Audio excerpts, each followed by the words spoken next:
Hey there, Lacey here with the Sweet Pea Chef, and ever since I shared my video on what I eat in a day while intermittent fasting, so many of you have asked me so many questions on what you can eat during a fast. What's allowed, what breaks a fast, what are foods that are safe to eat, and all of that. So I figured it would be really helpful to kind of go through all the research and look at all of the experts and then also my own experiences and put it all together in a video for you. So today we're gonna be talking about all the foods that do and don't break a fast so you are fully informed.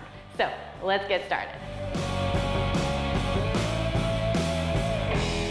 So the fasting I'm talking about today is intermittent fasting, and the goal here is to get our bodies into ketosis because there are a ton of health benefits when our body is in ketosis, like higher metabolism, increased fat burning, lower inflammation, improved thinking and cognition, and autophagy, which is basically your body getting rid of and breaking down old cells. So on a basic level, when we fast, we basically allow our bodies to rest from digesting and causing your pancreas to release insulin and breaking down foods. That means we want to avoid any foods that have calories in them, minus a few that we'll discuss in a little bit. That means anything with carbs, protein, fats, all of those are things we're gonna want to avoid while we're fasting. All right, so do the following foods break your fast?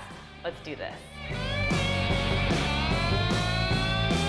So while coffee does trigger a metabolic response, it actually helps to increase your metabolism. So it has a lot of fat burning properties, and it does not break a fast if it is black coffee that has no added sugars in there and no added sweetened creamers. Plus, coffee actually helps you from feeling hungry. So if you watch my intermittent fasting video on what I eat in a day, you see that I enjoy black coffee throughout my fasting period. Tea can also help with fat burning and is okay to have during a fast. Just make sure you're not adding any sugar to it and you're also avoiding any sweetened creamers. Most any tea is gonna be a really good option. Oolong, black, and green teas are all really, really good for fat burning properties as well as other nutritional benefits. For herbal teas, most are okay to have, but make sure you're avoiding any herbal teas that have chunks of fruit in them because those will have actual fructose, which will trigger an insulin response and break your fast. So lemon water is a question I get all the time of whether or not it breaks your fast. While it does contain a very small amount of calories, it will not break your fast as long as you're only having about a half a tablespoon to a tablespoon in a large glass of water. Bone broth is another option that a lot of people use while fasting. While technically bone broth has collagen in it from the proteins, which technically has calories in it, it can also have fats, so it technically does break your fast. That being said, if your intention for fasting is solely to get your body into ketosis, having that extra collagen and breaking your fast that way will not push you out of ketosis, even though it does break your fast. There's a little bit of a variance here. So if you're just interested in maintaining ketosis and not getting kicked out of that, and you're not as much worried about autophagy and all of that, and you're just looking for that fat burning options, bone broth is a good option that will actually hold off hunger and it won't push you out of ketosis. Diet sodas are a biggie. I get asked this question a lot. Personally, I don't drink diet sodas. I don't think they're a great choice because I think they kind of teach our bodies to crave sweeter things. They still, however, do not break a fast, assuming that you have certain sweeteners in them, and we're gonna talk about those sweeteners in a little bit. Zevia is a great option if you are wanting to have that bubbly, sweetened drink, but you aren't wanting to have any calories. And again, while I don't think they're a great idea, technically they will not break your fast. So all those creamers and the sweetened creamers that you see at the store that have the sugars and all the added fats and trans fats, those will break your fast. However, unsweetened full-fat dairy cream will not break your fast. And that is a little bit tricky because it does contain calories, it has protein, it has fats in there. However, just like with bone broth, it will not push you out of ketosis, but it will affect your autophagy ability during your fast. So if you're just looking for maintaining ketosis so that you're losing weight and you have a higher metabolism, and it's more for fat burning and not as much for autophagy, adding unsweetened cream, just a tablespoon or less to your coffee or your tea is not gonna push you out of ketosis. Just like cream, butter, and ghee also will not push you out of ketosis. They won't affect your fat burning during a fast, but they will technically break your fast, so you won't continue that autophagy. but you will be able to maintain the fat burning and all those other benefits from ketosis during your fast. So having a little bit of unsalted, organic, grass-fed butter in your coffee will not have any effect as long as it's not combined with anything. So I would recommend also that you pay attention to this, because while it doesn't break your fast, it still has a ton of calories in there, and fat. So you want to make sure that you are not just overdoing it all the time. MCT oil and coconut oil also do elicit a metabolic response, but they do not cause your body to secrete any insulin. So it will not kick you out of ketosis. You can still maintain that fat burning. So I'm assuming since you're here and you're following me and you're here for weight loss and fat burning, MCT oil and coconut oils, while they are very calorically dense, so they have a lot of calories in them, they will not affect your fat burning during a fast. Having a little bit of ground cinnamon in your coffee or your water is a perfectly fine option if you're fasting. It will not break a fast. It will not push you out of ketosis or anything like that, but I do not recommend having it by itself and just having it dry. Definitely mix it with some liquid. It's actually pretty dangerous to have by itself, so I don't recommend that at all. There's also some research that shows that cinnamon has a positive effect on your insulin sensitivity, which is a really good thing, especially if you're fasting. Salt is another drink addition that you can easily have on a fast without breaking your fast. It actually can make your fast a little bit more comfortable as well for you and make you able to postpone eating longer and not make you as hungry. Now, I'm gonna start this section off by a little caveat that many of these will not break your fast, but I do not personally recommend having artificial sweeteners. Artificial sweeteners do not help us with fixing our dependency on sweetened foods. In fact, they make you crave more. They are correlated with weight gain and obesity, and really, they kind of just don't teach you to enjoy naturally flavored foods. I personally do not like them, and I don't feel that their benefits outweigh their cons, and so I definitely caution you when using artificial sweeteners. That being said, let's dive into the individual sweeteners and whether or not they'll break your fast. I also want to mention that just because something has no calories in it doesn't mean it won't elicit a response, an insulin response in your body. Just touching your tongue with something that is sweet could actually cause your pancreas to release insulin, which is what we're not wanting to do while we're fasting. So don't think no calories, it's safe, because there are definitely some caveats to that.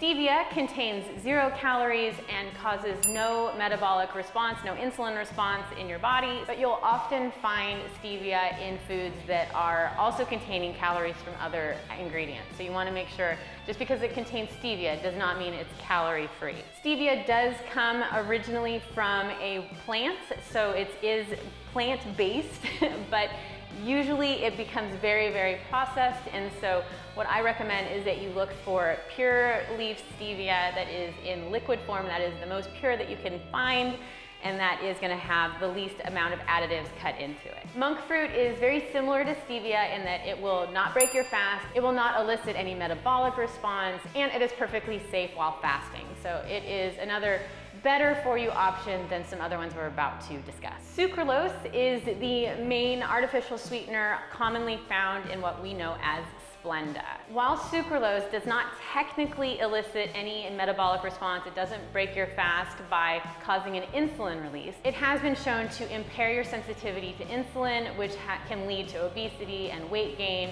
And if you are doing intermittent fasting, that's completely the opposite direction of what you're wanting to do. So it's not the best choice if you're wanting to improve your insulin sensitivity and fat burning possibilities. But it does not technically break your fast. Erythritol is a sugar alcohol that is commonly found in Truvia. A lot of people think that Truvia and stevia are very similar, but it's really not the case. Truvia is a sugar alcohol and it's completely man-made, whereas stevia is originally from a plant. So erythritol does not elicit an insulin response, it has no calories, it will not cause you to break a fast, but it has been shown in many people to cause digestive issues, so it's probably one you want to avoid, especially considering that there's other better options for you. Xylitol is another sugar alcohol, so it is 100% manufactured and is not naturally occurring at all. But unlike erythritol, xylitol will actually trigger a small metabolic response and a small insulin spike. So you'll often find xylitol in sugar-free gums,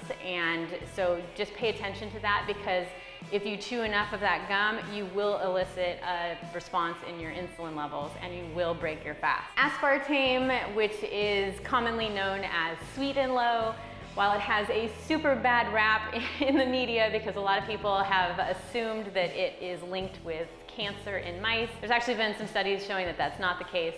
That all being said, what does it do for your insulin resistance for a fast? Does it break your fast? The answer is no. Aspartame does not break your fast. It will not cause any insulin release. Your body responds very similarly to aspartame as it does to stevia and monk fruit extract. So it will not break your fast. Okay, so now let's talk about supplements that a lot of us who are paying attention to intermittent fasting and trying to be healthy and live healthy lifestyles are using. Will the following supplements break your fast? Protein powder. Yes, protein powder will definitely break your fast. It is made up of protein, it has calories, and its intention is basically to be a food that's very high in protein. So it will break your fast. Protein powder is a perfectly good option to be having while you are not fasting, however, just don't have it while you're fasting or it will elicit an insulin response. If your intention with intermittent fasting is purely fat burning and ketosis related and it doesn't involve any autophagy and you don't care about repairing old cells that have been broken down and dying and all of that, collagen by itself will not cause you to be kicked out of ketosis. So it's a perfectly fine food if just what you're wanting to do is to maintain your fat burning and those benefits from intermittent fasting. So pre-workouts are definitely not all created equal. Some of them have a ton of ingredients, have calories in them, have a bunch of carbs, and will definitely break your fast. And some of them have hardly any carbs to no carbs and just a few simple ingredients. So what you're gonna wanna do is look for that carb count. Does it have one? If it does, it probably is gonna break your fast. If it does not have any carbs in there, and the sweeteners are from the ones that we've mentioned already in this video that are safe to have while fasting, you can totally have it and it will not break your fast. You just have to pay attention to those ingredient labels.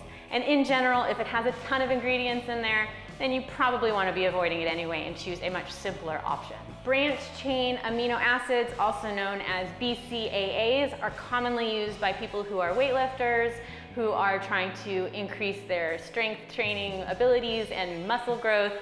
And it's basically a protein, and just like with protein powder, it definitely will cause an insulin response, and it definitely will cause you to break your fast and kick you out of ketosis and all of that stuff. So if you're wanting to maintain your fast and all of those fat burning benefits of fasting, definitely hold off on your BCAAs until after you've broken your fast and you're eating with your meal. Apple cider vinegar, if you've watched my video on the amazing benefits of apple cider vinegar, you already know it will not break your fast. Yes, it does have a very small amount of calories, but the actual health benefits of ACV totally outweigh the potential for the breaking of the fast. In fact, apple cider vinegar helps you maintain fast longer because it helps you not feel hungry. It helps increase your metabolic response, your fat burning capabilities. It is a perfect addition to fasting. So I definitely have it in my daily routines. If you've watched my intermittent fasting, what I eat in a day video, I add about a tablespoon or two to my water. And I only do that once a day, and it's just a really good option while you're fasting because it's just not water again while you're fasting. Multivitamins can be a little bit tricky. You want to pay attention to the nutrition labels. If they're free of calories and they don't have any coating on them that might have some collagen or sugar in there, then it's probably fine to have while you're fasting. But I would just recommend having your multivitamins with your first meal and not worrying about having them while you're fasting. A lot of times multivitamins are really helpful to have with food anyway, and having it on an empty stomach probably isn't the best choice while you're fasting. Definitely gummy multivitamins will totally break your fast and will kick you out of ketosis because they have a lot of sugars and collagen in them. So definitely want to pay attention to the ingredients list and then just have it with your first meal instead. So up to now, we've been talking a lot about foods and what foods and drinks will break your fast. Now we're gonna talk about things that aren't really foods, but are things that you might consume while you're fasting. So what are those? First off is toothpaste. Toothpaste is a little bit of a tricky one. You're gonna wanna pay attention to the ingredients list. Most toothpastes will contain xylitol, which, as we discussed earlier, can technically break your fast if you have too much of it, but it does require having a decent amount of it to break your fast. So you also want to pay attention on the ingredients list if it has dextrose in it, because anything with dextrose will break your fast. It is not a sugar-free, calorie-free food, it is a sugar. Anything with dextrose, whether it's pre-workout, toothpaste, a drink of any sort, it will break your fast, and so you want to pay attention to that. So mouthwashes are very similar to toothpaste. They're usually sweetened with xylitol or some other artificial sweetener, but they could also contain dextrose in them, and if it does contain dextrose, it will break your fast, even if you're just not even barely swallowing any of it. The actual just touching of your tongue will cause receptors to go off and will trigger an insulin response. So you want to pay attention to those ingredient lists on your mouthwash as well. So chewing gum also is not created equal. Like we were talking about with xylitol, most sugar-free gums do contain xylitol, which isn't going to break your fast in a very small amount, but the more gum you chew in a shortened time frame, the more likely it will break your fast. Any sugary gum that isn't sugar-free will definitely break your fast. Even if it's not a food you're consuming, if it's like juicy fruit or something like that that you're chewing and it has all that sugar in there, it will definitely break your fast. If I didn't get to an ingredient that you're interested in knowing if it breaks the fast, leave it in the comments below. If you haven't checked it out yet, make sure to check out What I Eat in a Day intermittent fasting style so that you can see exactly how I use intermittent fasting, what I have during the fast and not during the fast. And I will see you in the next video.